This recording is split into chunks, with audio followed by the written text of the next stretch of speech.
ఈరోజు హైదరాబాద్ లో ఇందిరా పార్క్ వద్ద ఆర్ఎంపీ పీఎంపీ గ్రామీణ వైద్యుల ఆత్మగౌరవ సభలో ముఖ్య అతిథులుగా పాల్గొన్న ఎమ్మెల్సీలు కోదండరాం, మహేష్ కుమార్ గౌడ్, ఎస్ వెంకటరెడ్డి, శంకర్ ముదిరాజ్, వెంకటరెడ్డి, బ్రహ్మారెడ్డి, ఎంఎస్ చిన్ని, రవికిరణ్లు మాట్లాడుతూ గ్రామీణ వైద్యులైన మీకు గుర్తింపు, గౌరవ వేతనం కొరకు పోరాడే పోరాటంలో మీకు మా సహాయ సహకారాలు అందిస్తామని తెలిపారు. అది కేవలం క్వాలిఫైడ్ డాక్టర్ల వల్ల మాత్రమే సాధ్యం కాదు. ప్రపంచంలో ఎక్కడా అది జరగలేదు. జరిగితే చూపెట్టండి, ఎక్కడైనా జరిగితే చూపెట్టండి.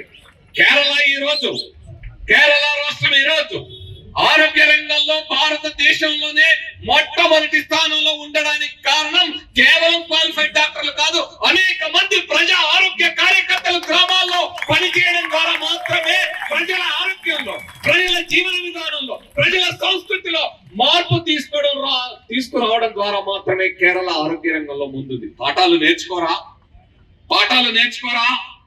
ఈ రోజు ఛాలెంజ్ చేస్తున్న ఎంఏ వాళ్ళు ఎవరైతే ఇవన్నీ అడుగుతూ ఉన్నారో, ఎవరైతే హెచ్ఆర్డీఏ వాళ్ళు అడుగుతున్నారో, ఎవరైతే జూనియర్ డాక్టర్స్ అడుగుతున్నారో, మీ పోరాటం మొట్టమొదట జరగాల్సింది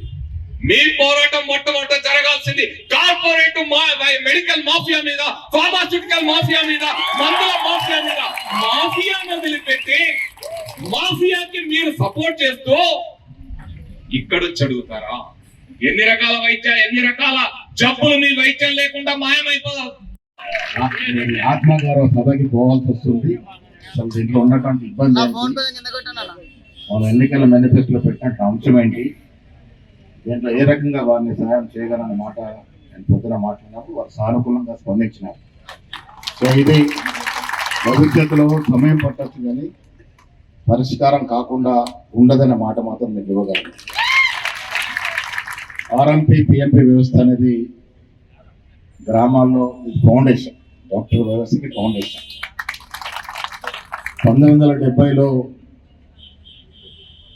మా ఊరు ఆర్మూరు ప్రాంతంలో మార్గోల గ్రామం, రాహత్ నగర్. 70లో నా ఎడమ చేతు కూరలో పెట్టి కాలిపోతే నాకు వైద్యం అందించింది ఆనాడు నర్సయ్య అని ఆర్ఎంపీ ఆర్మూరులో. 1970లో ఆర్మూరు పట్టణంలో ఆయన పెద్ద డాక్టర్. ప్రభుత్వం కాదు, మనందరి ప్రభుత్వం. అది మీరు మైండ్లో పెట్టుకోవాలి. ఇది ప్రజల ప్రభుత్వం, ప్రజల కోసం పనిచేసే ప్రభుత్వం.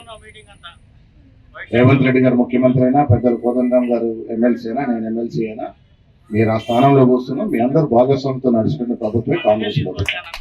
ఎవరికి ఎక్కడ సమస్య ఉంది దాన్ని లోతుగా అధ్యయనం చేసి వాటిని పరిష్కరించే మార్గాలను ఎత్తు ముందుకు పోతున్నట్టు ప్రభుత్వం. ఎన్నికలకి ముందు మేనిఫెస్టోలో పెట్టినటువంటి ప్రతి అంశాన్ని చేదార్చకుండా ఛేదించడమే మా ప్రథమ లక్ష్యము. దాంట్లో ఇది పొందుపరుచున్నాం కాబట్టి మా బాధ్యత. డెఫినెట్ గా ముందు దీన్ని తీసుకెళ్తామనే మాట కూడా చెప్తాను.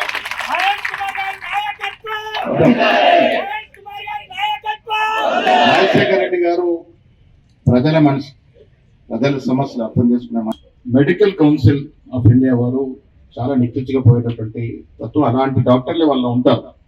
నేను నిజామాబాద్కి మెడికల్ కళాశాల వచ్చే తరుణంలో నేను ఆడవారు మా ఆరోగ్య శాఖ మంత్రి సుదర్శన్ రెడ్డి గారు దాదాపు 7 సార్లు ఢిల్లీ పోవాల్సి వచ్చింది.